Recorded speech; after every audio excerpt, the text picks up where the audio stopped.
don't cast me out of the country. You ever thought about that?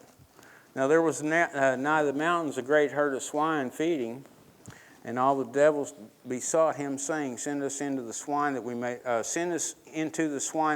enter into them. And forthwith Jesus gave them leave.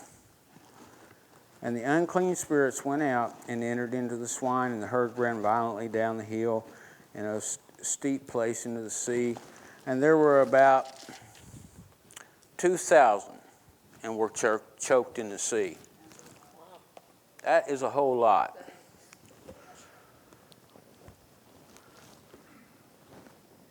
$2,000 pigs is a lot of pigs. That's a bunch of teams. That's a whole lot. The Jews didn't have no dealings with pork. You know, that was kind of a law. They couldn't do pork, so I guess that's why he let them go into the swine. I really don't know. That's a question that Jesus would have to answer when I got there. I really don't understand that. Why couldn't he send them into, didn't they have camels? Send them into a herd of camels or a herd of ants. I don't like ants. But apparently, Jesus wanted to let the demons have their request, and he sent them into the pigs. Didn't even kick them out of the country. I've never understood that. Why didn't he send them to the bottomless pit or to wherever we send them when we try to cast them out, you know? He already figured them as unclean. Well, they're unclean, they're dead, right? Anyway, that was just kind of a side. That didn't cost nothing extra. Okay, and we're in verse 14. And they fed the swine and fled and told it in the city and the country. And they went out to see what was done. And they come to Jesus and see him that was possessed with the devil and the legion, sitting and clothed in his right mind. And they were afraid.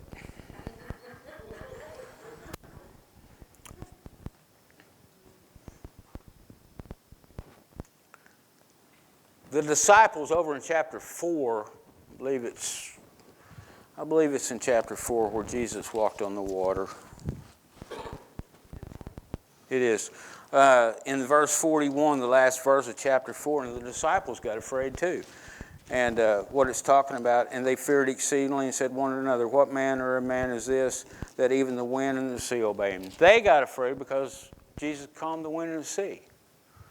These people got afraid because Jesus cast out the demons and into the herd of swine. Same afraid, same fear. So I kind of thought that was something.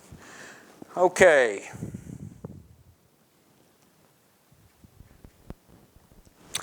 Verse 16. And they saw it and told them how it befell to him that was possessed of the devil and concerning the swine. And they began to pray him to depart out of the coast. Okay. There was either one or two things. There were a lot more pigs around there, and they didn't want to lose them.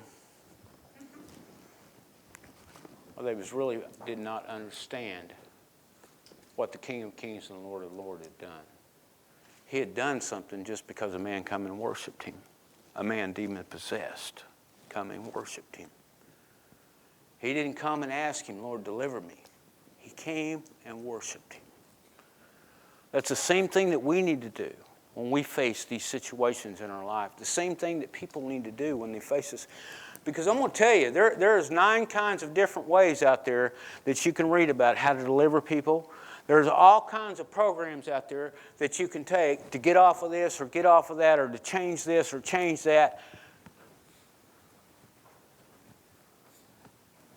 Worship Jesus.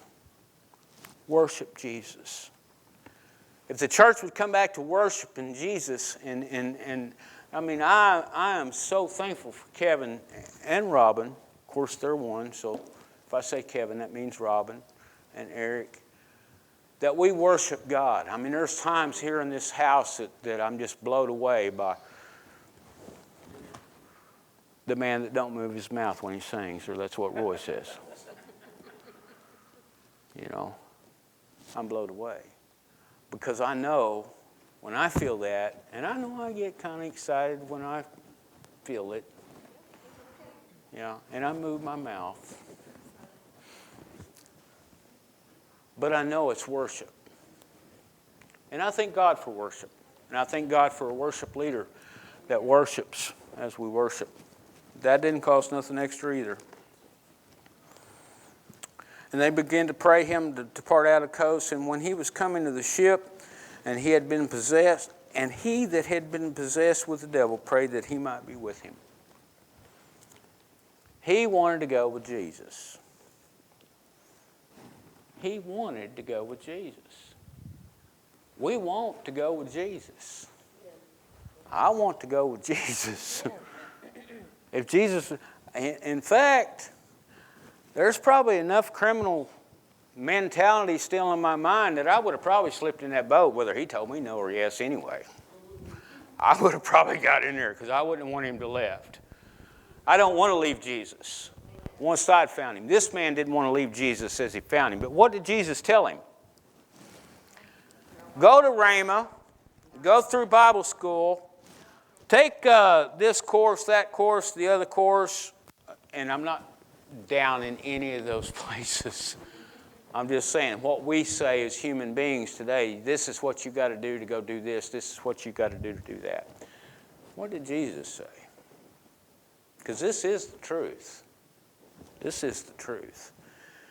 And when he was coming to the ship, that he that had been possessed by the devil prayed that he might be with him.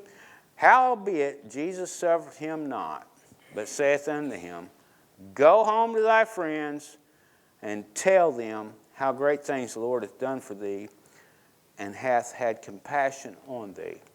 Go and tell. There's part of that word. There's part of that word that we always get about go ye into all the world and preach the gospel to every creature. Okay.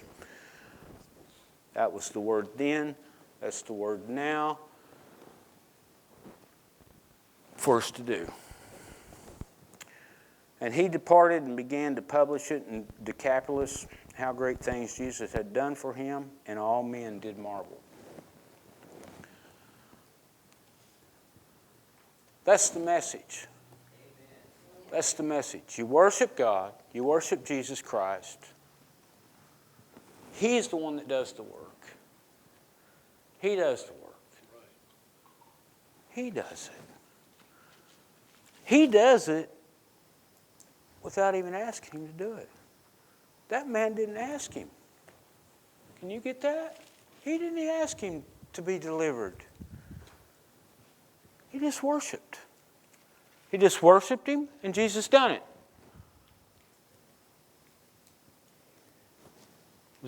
Is that simple? Well, how come it don't happen? That was the question I asked. How come? How come? Y'all are all tough people, and I love y'all because y'all look. Y'all, I think most of you love me, or put up with me, and that's okay.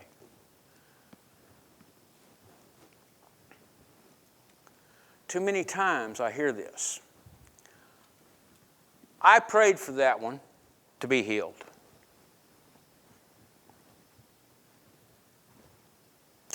I seen that need and I met it by the Lord's help. I prayed for that one and delivered them, or seen them delivered. God delivered them. I'm going to tell you why we don't see it. Anytime I's in it, he ain't getting the glory and he ain't getting the worship.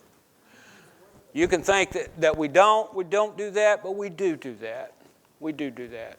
I've heard it over and over and over, and I've said it over and over and over. Well, I prayed for them to be healed, now they're healed. Thank God. I'm going to give God the glory and all that.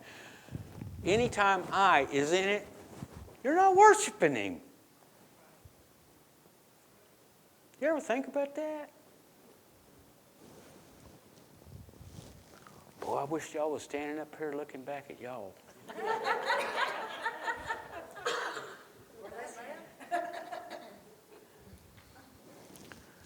I thought about that. I thought, Lord, and he said, you're not really worshiping me anytime that you say that you have prayed for somebody and that you have seen them healed. is where's my glory? His glory is in us worshiping Him, and His glory is in us changing because He does the change. Well, hallelujah. You know?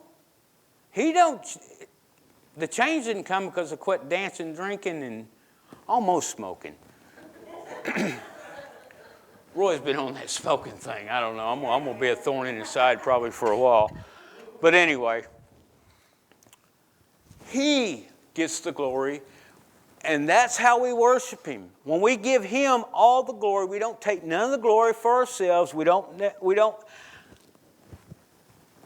let the left hand know what the right hand's doing. And I know that we think that's just about money. That's not just about money. That's about anything we do for the Lord. Anything we do. We don't let Him know it. There's a lot of things I don't tell Regina. Yeah. For one, I don't want to get in trouble. I see Brian get in trouble all the time, so... Me too. But if we give Him the glory, we really truly, that's true worship. That's true worship when God gets the glory. When God gets the glory from everything that we do, anything that we say, anything that any change that's come, when He gets the glory, that's true worship. That's true worship. That's what I want to be. I want to be a worshiper. I want to be a worshiper. I want to worship Him for the things that He does. Because I'm going to tell you, He's done some mighty awesome things in my life. Some mighty awesome things. Mighty